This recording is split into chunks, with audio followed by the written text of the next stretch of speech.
Ouais, bah, salut les amis, aujourd'hui on va faire une petite vidéo un petit peu différente. Dans différents de vos commentaires, vous aviez laissé quelques questions passer. Et donc aujourd'hui, je vais tenter d'y répondre.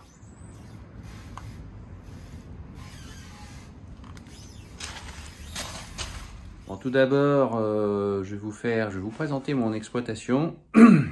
Donc on a démarré en 2000, c'est-à-dire il y a 22 ans aujourd'hui. 23 l'année prochaine. Et donc on a démarré avec 1 hectare 40, un Someka 670, un petit semoir Ebra, un petit semoir Huette que j'ai encore. Et puis c'est à peu près tout, une charrue et un cultirato. On a démarré comme cela, on faisait les marchés avec un vieux camion et puis petit à petit on a fait notre trou. Après on s'est légèrement agrandi pour arriver aujourd'hui à une surface d'environ 5 hectares et environ 1200 mètres carrés de serre, je crois, si je ne me trompe pas.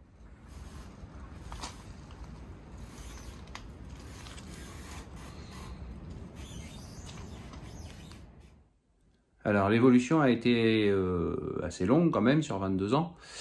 Au niveau du machinisme, par exemple, donc on a démarré avec notre Someka 670. Au bout de 3 ans à peu près, on a acheté le Renault 681 qu'on a encore actuellement.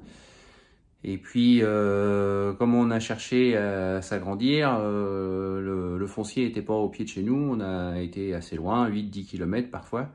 Pour des légumes, c'est très compliqué. Et donc, du coup, on a investi. On a passé par des SAM, on a passé par un Landini. Et puis, après, on a été chez New Holland. On a eu le M115 il y a une douzaine d'années.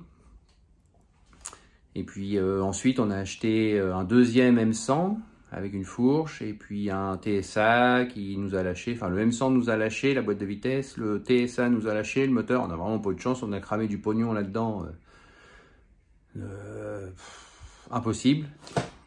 Et aujourd'hui, nous voilà donc avec le Kubota et le M115 qui est toujours là.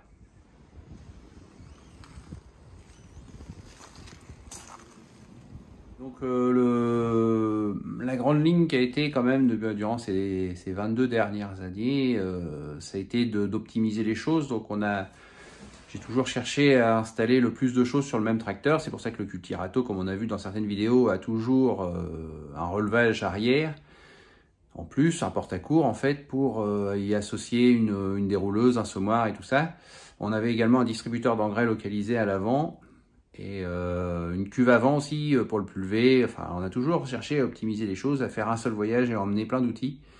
C'était dû à cette distance trop importante qu'on avait nos champs.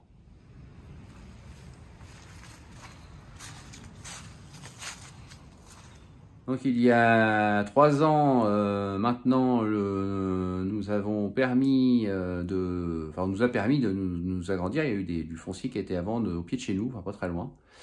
Donc ça nous a permis de recentraliser et surtout sécuriser notre foncier qui avant était complètement éparpillé d'une part et précaire d'une autre part.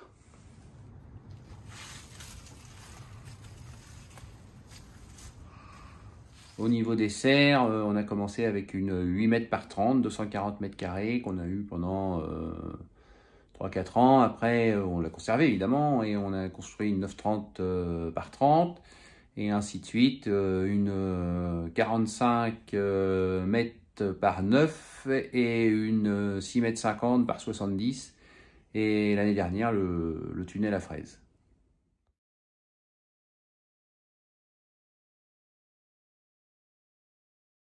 Au niveau du matériel de récolte, on n'a pas grand chose en fait. On a juste notre arracheuse LK 650 qui nous arrache tout ce qui est racines, grosso modo. Pommes de terre, betteraves s'il y a besoin, carottes, endives, enfin, quand on en fait, quand on a besoin d'en arracher. Et après, on a la récolteuse à poireaux. Et on a également la petite aligneuse qui va derrière le mini Kubota.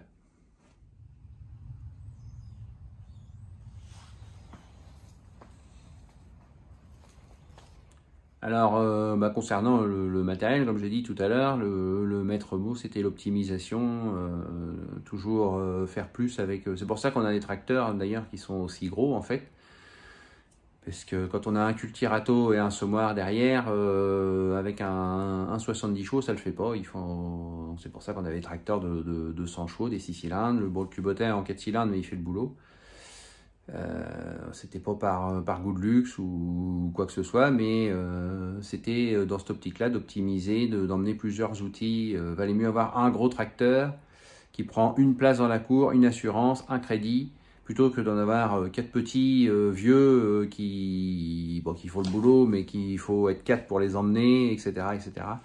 Donc moi personnellement, en emmenant un tracteur avec le semoir à engrais, le cultirato par exemple, et puis derrière, si je fais des pommes de terre, la planteuse à pommes de terre, si je déroule du plastique, la dérouleuse, si je fais des semis, le semoir, et j'étais tranquille, je partais tout seul, j'avais pas besoin de personne, et puis c'était optimisé, un seul passage, c'était optimisé comme ça.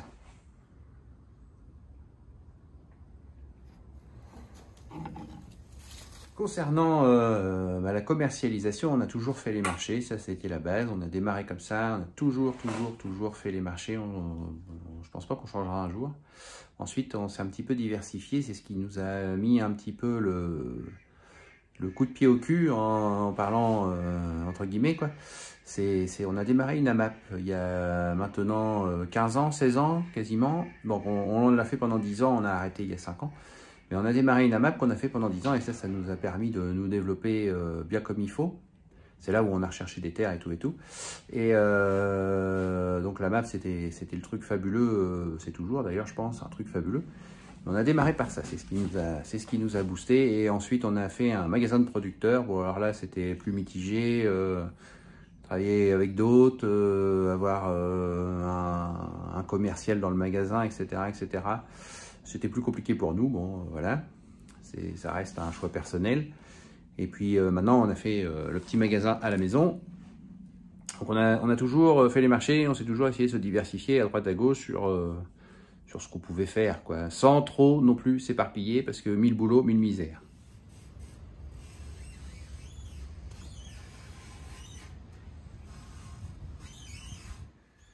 Mon historique à moi personnellement, enfin notre historique à moi et à Lydie pour être plus précis.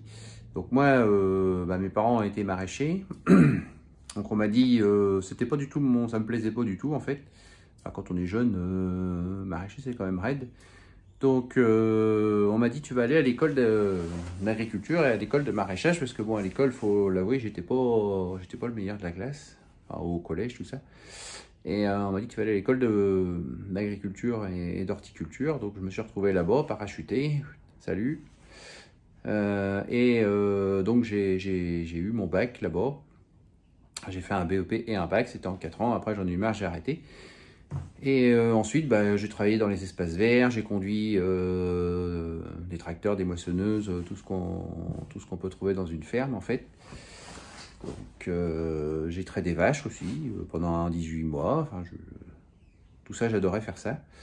C'était différent, c'était bien. Et puis un jour, on m'a dit, tu vas pas traire des vaches toute ta vie, reviens sur l'exploitation et puis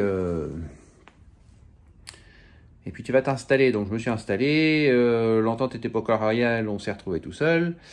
Moi et mon épouse, donc on a habité 8 ans dans un mobil-home, hein, ça c'est notre côté personnel, on a habité 8 ans dans un mobil-home parce que quand on démarre maraîcher avec pas grand chose, 1 hectare 40 et qu'on était à l'époque au forfait agricole, n'importe quelle banque, on n'était pas tout à fait dans le modèle agricole et n'importe quelle banque nous disait non, moi je vous prêterai pas d'argent pour faire une maison. Bon, bref, donc on est resté 8 ans dans le mobil-home, ça s'est décanté parce qu'après on a eu la MAP, tout ça, donc nos revenus étaient un peu plus sécurisés.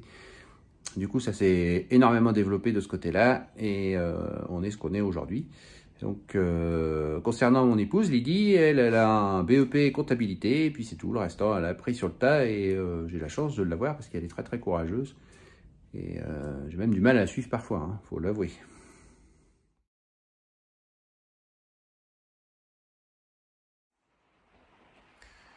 Bon et ben voilà ma petite vidéo mise à nu.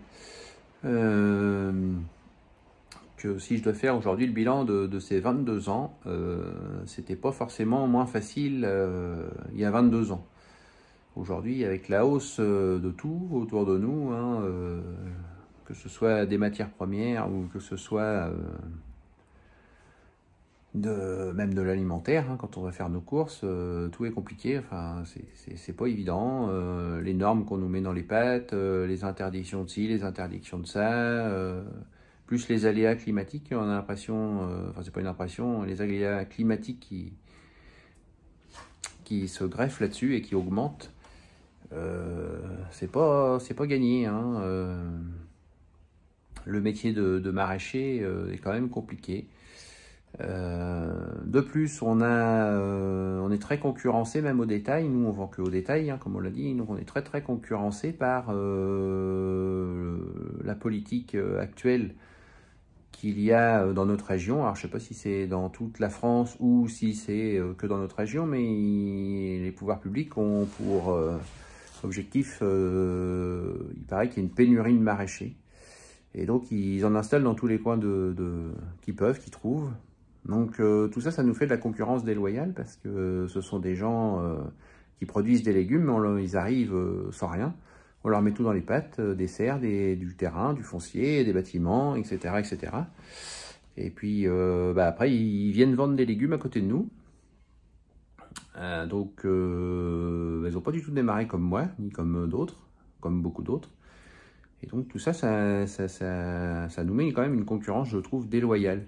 Alors, peut-être qu'on est en pénurie de maraîchers, mais je trouve que le volume que tout le monde produit, en final, c'est pas facile à vendre, hein. Il y en a même qui, à un moment donné, on trouvait même pas à vendre leurs légumes parce que y a trop d'offres. C'est pas dur, il y a trop d'offres. C'est bien gentil d'augmenter la production, mais à un moment donné, il n'y a pas forcément les clients en face. Pendant le Covid, oui, on a eu